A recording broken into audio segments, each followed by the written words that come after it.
এবার বিএনপি সরকারের জামাত ইসলামের নেতা গ্রেফতারি পরোয়ানা জারি জামাত নেতা আমির হামজার বিরুদ্ধে।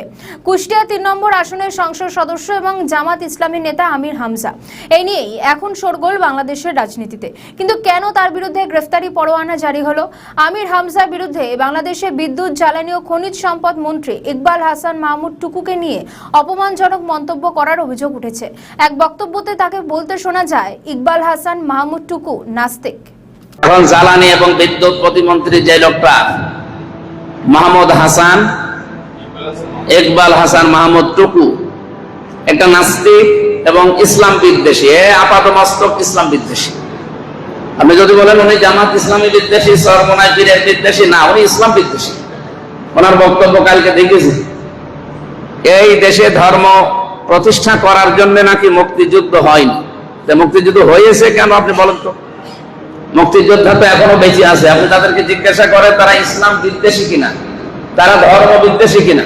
এরপরই জামাত নেতা আলী আমির হামজার বিরুদ্ধে গ্রেফতারি পরোয়ানা জারি করা হয়। এর আগে আমির হামজাকে আদালতে হাজির হওয়ার জন্য সমন জারি করা হয়েছিল, তবে তিনি নির্ধারিত তারিখে আদালতে উপস্থিত না হওয়ায় তার বিরুদ্ধে গ্রেফতারি পরোয়ানা জারির আদেশ দেন।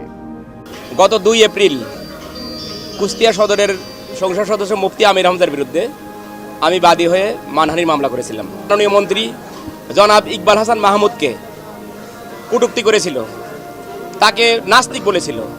আমরা ক্ষুব্ধ হয়ে তার বিরুদ্ধে মামলা করেছিলাম গত 2 এপ্রিল 2026 সালে। 2 এপ্রিল মাননীয় আদালত তাকে হাজির হওয়ার জন্য সমনের আদেশ দেন এবং সমনের তারিখ আজকে ছিল। উনি হাজির হন নাই। মাননীয় আদালত আমাকে প্রশ্ন করলেন, যেহেতু সংসদ চলতেছে এই মুহূর্তে ওয়ারেন্ট দেওয়া ঠিক হবে কিনা। আমি বললাম, সংসদ চলার কারণে ওয়ারেন্ট দেওয়াতে কোনো বাধা নাই। সংসদ চলবে, পুলিশকে আমরা গ্রেপ্তারি পরোয়ানা দিবেন আপনি। পুলিশ যদি মনে করে তাকে সংসদের স্পিকারের অনুমতি নিয়ে গ্রেপ্তার করতে হবে, করবে, কিন্তু ওয়ারেন্ট দেওয়াতে কোনো বাধা নাই। পরে আমার কথায় সন্তুষ্ট হয়ে মাননীয় আদালত বিজ্ঞ অতিরিক্ত চিফ জুডিশিয়াল ম্যাজিস্ট্রেট তার বিরুদ্ধে গ্রেপ্তারি পরোয়ানা জারি করেছে। আত্মপক্ষ সমর্থনে কি বলছেন আমির হামজা, এ বিষয়ে এখনো পর্যন্ত স্পষ্ট কিছুই বলেনি তিনি। সিরাজগঞ্জের আদালতে গ্রেফতারি পরোয়ানা জারির বিষয়ে তিনি বলেন, এই ঘটনা জানি না। 2রা এপ্রিল সিরাজগঞ্জ জেলা দায়রা ও জজ আদালতের অতিরিক্ত সরকারি কৌঁসুলি এবং জেলা আইনজীবী সমিতির সাধারণ সম্পাদক হুমায়ুন কবির বাদী হয়ে মামলাটি করেন।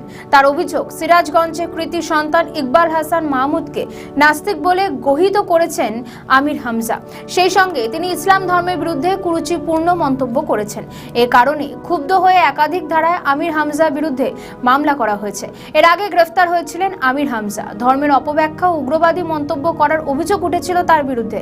এখন প্রশ্ন, বিএনপি কি তাকে এবার সত্যিই গ্রেফতার করবে? রাজনীতির কারবারিদের মতে তা যদি হয় তবে মস্ত ভুল করবে তারা, কারণ সেক্ষেত্রে জামাতের পাল্লা ভারী হবে। কারণ সমর্থকদের কাছ থেকে সহানুভূতি পাবে জামাত, ফলে রাজনৈতিক দিক থেকে তাদের জনপ্রিয়তা কয়েক গুণ বেড়ে যেতে পারে। অন্যদিকে ফ্যাসিস্ট দল হিসেবে প্রমাণিত হবে বিএনপি। তাই নিজের পায়ে নিজেই কি শেষ পর্যন্ত কুড়ুল মারবে তারেক রহমানের সরকার? উত্তর জানা যাবে আগামী দিন।